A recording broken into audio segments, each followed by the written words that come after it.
السلام علیکم students, welcome to my channel. آج ہم ای سی ای 101 کا لیکچر نمبر 17 اسٹارٹ کرنے لگے ہیں، اور اس میں ہم مرچل یونیورسٹی کے ہینڈ آؤٹس کے مطابق ٹاپک نمبر 115 جو ہے وہ کور کریں گے۔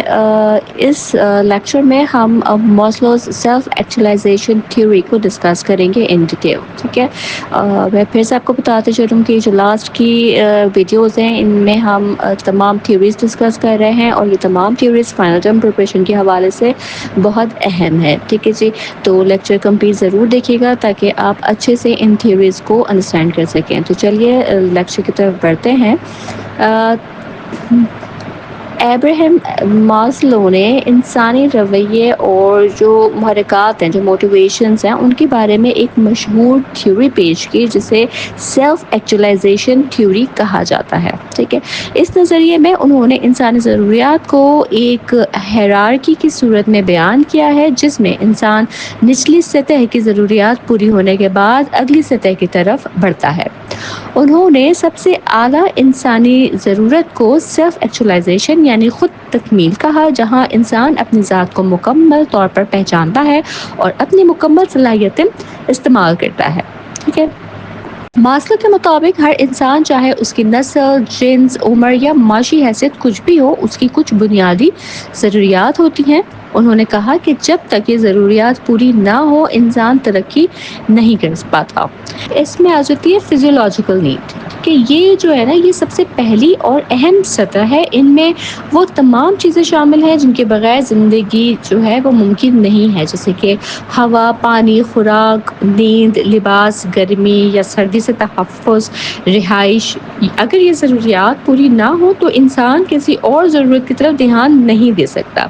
ماسلو کے مطابق یہی سب سے بنیادی محرکات ہیں جو انسانی رویے کو کنٹرول کرتے ہیں، ٹھیک ہے۔ اس کے بعد آ جاتا ہے سیفٹی اینڈ سیکیورٹی، کہ جب جسمانی ضروریات پوری ہو جائیں تو انسان اگلی ضرورت یعنی تحفظ اور سلامتی کا خواہاں ہوتا ہے۔ اس میں شامل ہوتا ہے کہ جسمانی حفاظت، مالی تحفظ، ملازمت اور روزگار، صحت، معاشرتی استحکام، لا اینڈ آرڈر، خوف اور خطرات سے آزادی۔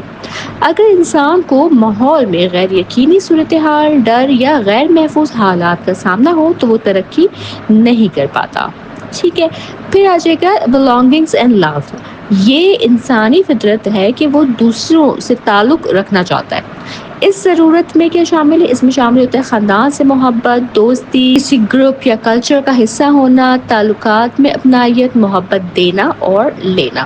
اگر یہ ضروریات پوری نہ ہوں، ٹھیک ہے، جو belongings and love میں اگر اس کی ضرورت پوری نہ ہو تو انسان تنہائی، احساس کمتری اور ڈپریشن کا شکار ہو سکتا ہے، ٹھیک ہے۔ نیکسٹ جو ایک نیڈ آ جاتی ہے وہ ہے اچیومنٹ اینڈ پریسٹیج۔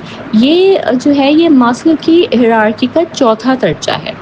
اس میں دو اقسام شامل ہیں، ایک ہے ڈگنیٹی، اچیومنٹ، انڈیپینڈنس، اور دوسری ہے اسٹیٹس اینڈ ریپوٹیشن، ٹھیک ہے۔ یہ ضرورت خاص طور پر بچوں اور نوجوانوں میں اہم ہوتی ہے۔ کامیابی کی طلب رکھنے والے لوگ مشکل گولز حاصل کرنے میں خوشی محسوس کرتے ہیں اور اپنی کارکردگی پر رائے جاتے ہیں، ٹھیک ہے۔ پھر آ جاتا ہے اس میں اسٹیٹک نیڈس۔ ماسلو کے مطابق انسان صرف جسمانی اور معاشرتی ضروریات ہی نہیں رکھتا ہے بلکہ وہ خوبصورتی، توازن اور آرٹ کی طلب بھی رکھتا ہے۔ بچوں کو بھی خوبصورت اور دلکش ماحول پسند ہوتا ہے، جیسے خوبصورت کمرہ، پھول، تصویریں، میوزک، ٹھیک ہے۔ تو اساتذہ اور والدین ان کی جو اسٹیٹک نیڈز ہیں پوری کر کے ان میں سیکھنے کا شوق پیدا کر سکتے ہیں۔ نیکسٹ آ جاتا ہے سیلف ایکچولائزیشن، ٹھیک ہے۔ یہ ماسلو کی ہیرارکی کی آخری اور سب سے بلند جو ہے سطح ہے۔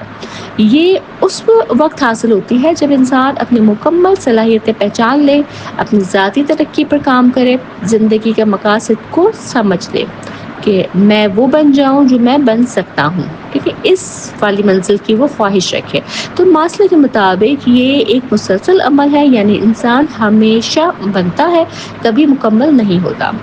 پیک ایکسپیرینسز وہ لمحات ہوتے ہیں جب انسان مکمل خوشی، حیرت، سکون اور حقیقی زندگی کا احساس کرتا ہے۔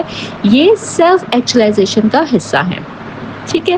تو دیکھیے ماسلو کی کا یہ جو نظریہ ہے یہ ہمیں سکھاتا ہے کہ اگر ہم بچوں یا بڑوں کی تربیت اور فلاح چاہتے ہیں تو ہمیں سب سے پہلے ان کی بنیادی ضروریات پوری کرنی ہوں گی. ایک محفوظ، محبت بھرا، خوبصورت اور باعزت ماحول ہی انسان کو اپنی اصل منزل یعنی خود شناسی تک لے کے جا سکتا ہے. ٹھیک ہے جی. تو اس کے ساتھ ہی ہماری یہ تھیوری بھی کمپلیٹ ہوتی ہے. مجھے امید ہے کہ یہ تھیوری بھی آپ کو آسانی سے سمجھ آ گئی ہوگی. اگر آپ اپنا کوئی فیڈ بیک مجھ سے شیئر کرنا چاہیں اس لیکچر سے ریلیٹڈ تو ضرور آپ مجھے کمنٹ سیکشن میں بتائیے گا. کافی شارٹ میں یہ لیکچرز پریپیئر کر رہی ہوں تاکہ آپ کو امپورٹنٹ پوائنٹس ان تھیوریز کے جو ہے نا وہ یاد رہ سکیں ایگزام پریپریشن کے حوالے سے. ٹھیک ہے جی. چینل اگر میں نے سبسکرائب نہیں کیا ہوا تو اسے لازمی سبسکرائب کر لیجیے گا اور میرے لیکچرز کو اپنے فیلو اسٹوڈنٹس کے ساتھ ورچوئل یونیورسٹی کے اسٹوڈنٹس کے ساتھ ضرور شیئر کیجیے گا تاکہ میکسیمم اسٹوڈنٹس ان لیکچرز سے فائدہ حاصل کر سکے. میں اپنی نیکسٹ ویڈیو کے ساتھ انشاءاللہ تعالی جلد حاضر ہوں گی. تب تک آپ سب اپنا بہت خیال رکھیے گا. اللہ حافظ.